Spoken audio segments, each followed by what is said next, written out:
Hello, thank you for joining me at Bert's Books for what happens to be a Halloween edition. Having said that, I have done no horror reading to speak of in the last month, barring one, but I'm going to do a separate, the only horror themed thing I've read in the last month or so.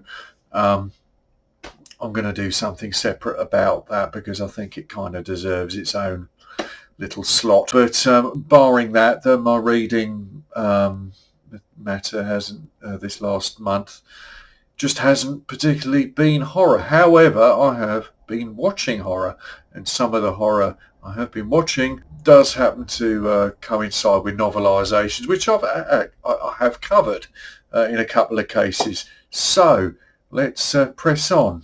So first off, what do I always come round to every single Halloween without fail? Do, do, do, do, do, do, do, Silver Shamrock. Now, I know there are people out there, there are naysayers out there, there are people who say it's not that Halloween 3 is not a worthy sequel, that it's an incoherent film, blah, blah, blah. You're just wrong. Shut up already. Good. Now we've scientifically dealt with that. I've not only been watching, I've been listening to, I'm the proud owner of the Death Waltz edition. I think this might be slightly rare now, actually. I think it's a few years old and possibly a little bit out of print. If you know this label, they specialise in these horror soundtrack type of items. This is a nice one. It comes in pumpkin colour vinyl there. Look at that. Some would say orange, I'm saying pumpkin. Unusual cover art. Actually, I think there's been another reissue since this. This is quite distinctive cover art. It does explain in the sleeve notes.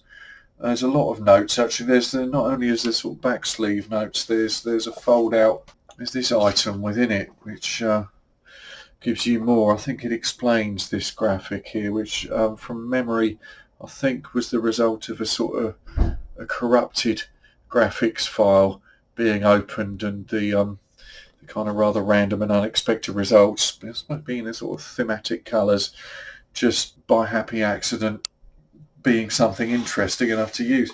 So there's that. This which is John Carpenter, along with, I think he's collaborating with Alan Howarth on this. I do think the soundtrack to this, even if you don't like the film, the soundtrack, I think it's one of those great atmospheric kind of Carpenter works with those with that. It's got this sense of accumulating dread about it and autumnal decay. Anyway, I'm rather partisan about this, so of course I always end up, and as I did a couple of nights ago, just my habitual Halloween or coming up to Halloween watch of this. Now it's one of those films you're either in or out with this film. I suppose you're either kind of fiercely partisan or you don't get it at all. I'm just I've always been hooked ever since I did read the paperback long before I ever saw the film, as it happens, and I have done an episode of the paperback a couple of years ago, 3-4 years ago. I will post the link there. It's one of my early ones, and paperback written by Dennis Etchison under a pseudonym, I believe. But anyway, it was one of those pretty good novelisation, as it happens, actually. And this, without fail, never disappoints. I always get a kick out of this every time. Yes, it has kind of its idiosyncrasies, its slightly strange internal logic, perhaps. I'm still puzzled at what point Ellie Grimbridge becomes a robot. I don't know. I don't actually care that much. It's, you just kind of, you just have to kind of go with it sometimes. You kind of have to just sort of write off certain aspects in pursuit of the greater plot, but that's fine. I won't hear a word against it. If you are one of the naysayers about this film, well, all I can say is Mr. Cochrane will replace your order absolutely free of charge. Oh, is he amazing or what? He invented sticky toilet paper. Next, now I think there may have been a spin-off book of this, or maybe more than one actually. I need to look into that again. It was on, one of them was on my wants list, and I kind of took my eye off that, and I wouldn't mind having a look. I've still never tracked one down to this day. Now again, this one kind of polarizes people. There are people that just go, yeah, this is the worst film I've ever seen, and la la la. And I say those people have never watched this just before going out camping in the woods. I will say that, and neither have I. Neither would I. Of course, it's this, the Blair Witch Project, which, again, pretty much a yearly visit for me. I was lucky to have seen it first, actually. I happened to be in New York shortly before it came out over here in the UK. It was playing in the States. We were aware of the hype of it in Britain. You know, there was a noise about it, and the initial marketing had kind of done something here. So I kind of, I already liked the look of it, but finding myself in New York, I suppose this would have been late summer, early autumn 99, around that time. So I was able to duck into a cinema and find out for myself, and I found it powerfully unsettling, and I still find it, there's a believability about it. There's, the dynamic between the characters is quite believable and engaging. And, I spend, however many times I've watched it, I spend a few minutes and I'm in. And I love the mythos around it. Okay, it's, quickly dispelled from the hype at the time, but you get this little sort of background documentary thing as an extra with this. I just love the idea of this little area having this kind of obscure folk legend that, certain historical events have ended up feeding into. It still does something for me somehow. I don't know if it's just the time of year. It's a very autumn film, obviously. Anyway, if I'm going out schlepping around the landscape in my hiking boots, it's always a one-dayer. I don't camp out. I don't do it. I make sure I can get back to a B&B, before the sun goes down, and that's how it's going to stay.